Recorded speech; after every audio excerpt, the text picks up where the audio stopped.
Supreme court వారు ఏం చెప్తున్నారంటే, ఇద్దరు వ్యక్తులు లాంగ్ టర్మ్గా కలిసి లివ్ ఇన్ రిలేషన్షిప్లో ఉంటున్నప్పుడు వాళ్ళిద్దరు మ్యారేజ్ చేసుకోకూడదు అనే డెసిషన్కి వచ్చిన తర్వాతనే ఇలాంటి రిలేషన్షిప్స్ అనేది ఉండటం లేదా కొనసాగించడం జరుగుతుంది అనేది సుప్రీంకోర్టు వారు ప్రస్తావించడం జరిగింది. ఈ కేసులోకి వెళ్తే Ravindra Singh Rana versus state of Uttarakhand and another.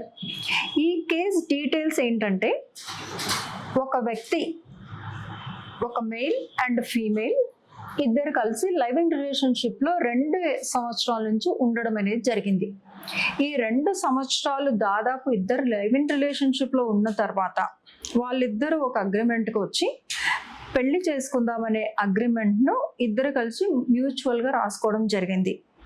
అది నవంబర్ 19, 2023. ఈ అగ్రిమెంట్ రాసుకున్న తర్వాత ఆ లేడీ ఎవరైతే ఉన్నారో, ఉమెన్ ఎవరైతే ఉన్నారో, ఆమె పోలీస్ స్టేషన్కి వెళ్ళి ఈ లివింగ్ రిలేషన్షిప్లో ఉన్న ఆ వ్యక్తి మీద 23 నవంబర్ 2023 ఒక ఎఫ్ఐఆర్ చేయడం జరిగింది. ఏమని అంటే, 18వ తేదీ నవంబర్న ఆయన నాతో ఫోర్సబుల్గా సెక్స్ చేశారు, so this is nothing but rape అని ఈ ఎఫ్ఐఆర్లో ఆమె కంప్లైంట్ ఇవ్వడం అనేది జరిగింది.